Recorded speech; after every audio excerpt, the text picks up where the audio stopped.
ప్రతి వ్యక్తి తన జీవితంలో విజయం సాధించాలంటే తపనతో ముందుకు సాగాలని, పట్టుదలతో కృషి చేస్తే బంగారు భవిష్యత్తు పొందవచ్చని ఎమ్మెల్యే కోరుకంటి చంద్ర అన్నారు.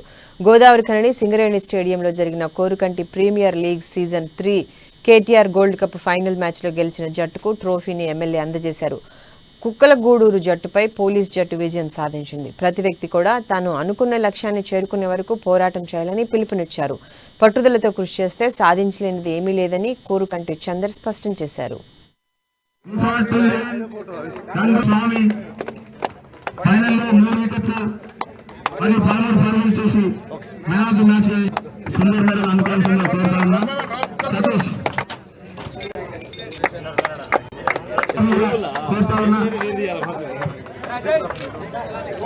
And collector Navato from Chief Guest.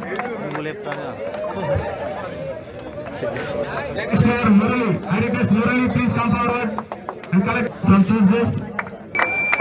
మంచిగా టోర్నమెంట్ ఇక్కడ ఆర్గనైజ్ చేశారు. ఫస్ట్ ఇది ఆర్గనైజర్స్ చాలా చాలా కాంగ్రాచులేషన్స్ ఇంత మంచిగా ఈ టోర్నమెంట్ ఆర్గనైజ్ కోసం.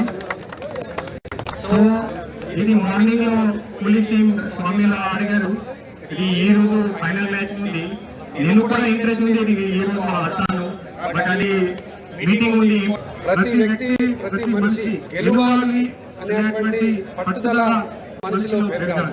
అది యువకుల నుండి మొదలైతే అది బాగుంటుంది. ఎందుకు అంటే భవిష్యత్తు తరాల యొక్క దేశానికి కానీ రాష్ట్రానికి కానీ ఈ గోదావరి కానీ మంచి భవిష్యత్తును ఇచ్చేటువంటి వాళ్ళు మీరు మాత్రమే. ఉద్యోగాలు చేసినా ఏ రంగంలో ఉన్నా కూడా యువకులే భావితరాల భవిష్యత్తుకు బాటలు వేసేటువంటి వాళ్ళు. అందుకోసమే ఈ యొక్క టోర్నమెంట్ గౌరవ మంత్రివర్యులు కేటీ రామన్నకు క్రికెట్ అంటే అత్యధికమైనటువంటి అభిమానం.